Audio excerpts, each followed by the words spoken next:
Hey guys, welcome to my channel once again. My name is Omobeejay, and in today's video I would be sharing so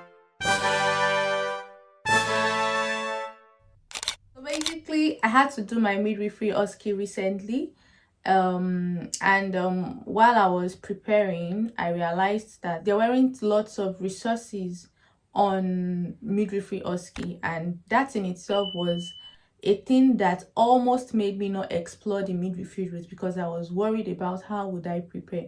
But as God would have it, and I'm grateful to God, He brought people my way that helped me to prepare, and I've passed my OSCE now. Yay!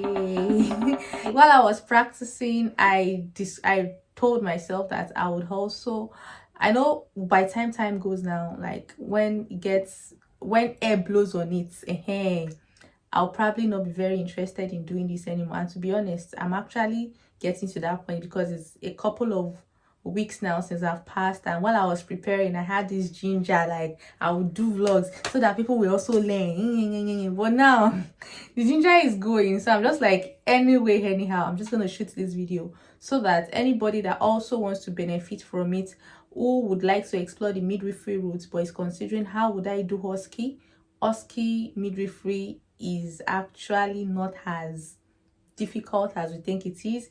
And even though you don't have like trainers, tutors like you had for your RN, for your adult nursing, it's not enough reason not to explore the routes. Like, you'll be just fine with lots of YouTube videos and lots of practice, as long as you know what you are doing and you know what to expect, you know what they expect of you. So, and the fact that you've even done RN, adult nursing OSCE, it might even make it easier for you. If you've done, you have a hedge. But even if you've not, like, it's something that is doable. So in this series of videos, I would just be focusing on the skills to expect in your midwifery OSCE, the skills to expect in your midwifery OSCE. And depending on the engagements and depending on how we want to, like, if it is something we want to do, I'll probably go through each of the skills one after the other, and I'll also be using the marking criteria as a guide. Like, for instance, this is the intramuscular marking criteria. I'll also be using the marking criteria as a guide so that we can explore it together and then we can learn together. I don't know if it makes sense.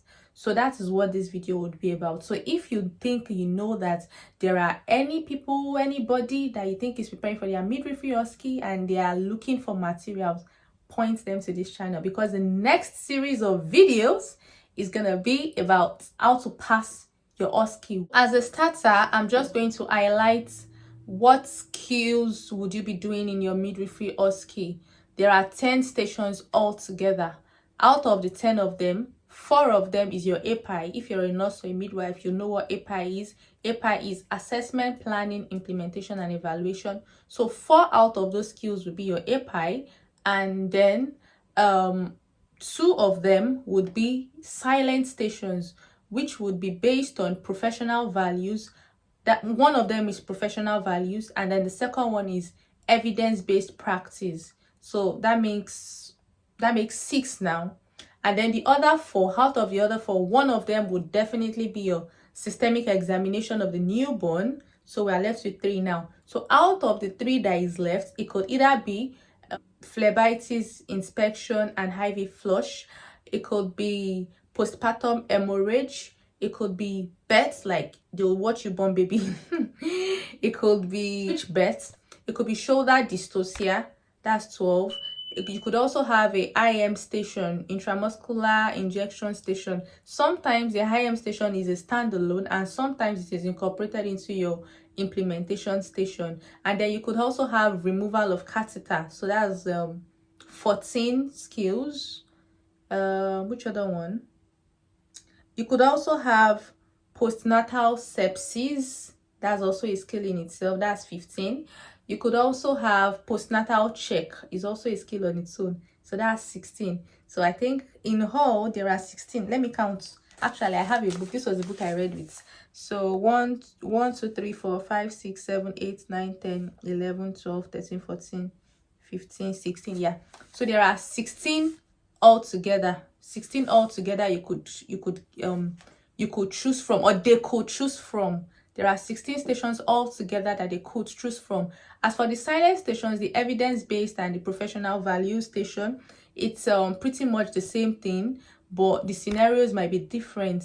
So for instance, at the evidence-based practice station, you could either have something like induction of labor, you could have feeding choice, you could have place of birth. It actually varies, but it's the same principle for all of them.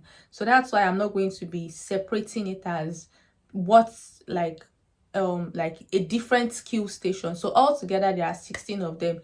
If we are engaging, just expect 16 videos on each of these things. And therefore the professional values is just similar to the induction of labor too. There could be different scenarios. You could get a bereavement scenario, you could get a safeguarding scenario.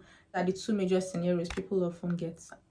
Yeah, so yeah, that is all to expect. So in today's video, we'll just do a rundown of everything. So for the assessment station, you should expect that your assessment could either be an antenatal scenario, it could be a birth, labor and birth scenario, and it could be a postnatal scenario. So for each one of them, the approach is quite different. For the planning, it depends on what your assessment station is. For implementation, you could have IM incorporated into your implementation, and it could be just oral medications you would administer in your implementation station. Evaluation station, it depends on what the previous ones were like. So assessment station is 20 minutes altogether. Planning is 14 minutes. Your implementation station is 15.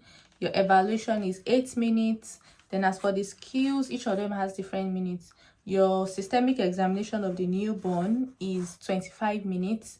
Shoulder dystocia is 8 minutes. PPH is 8 minutes. Birth is 15. Breech birth is 8. Postnatal sepsis is 15. Postnatal check is 15. I'll put a picture of how many minutes each one of these skill stations have. So if this is a content you're interested in, please do well to like, subscribe, and share with other people that you think might also be interested, and watch out for more videos. So you see me again in my next video. I remain your darling Omobeejay. Remain in God, and God bless you. Bye.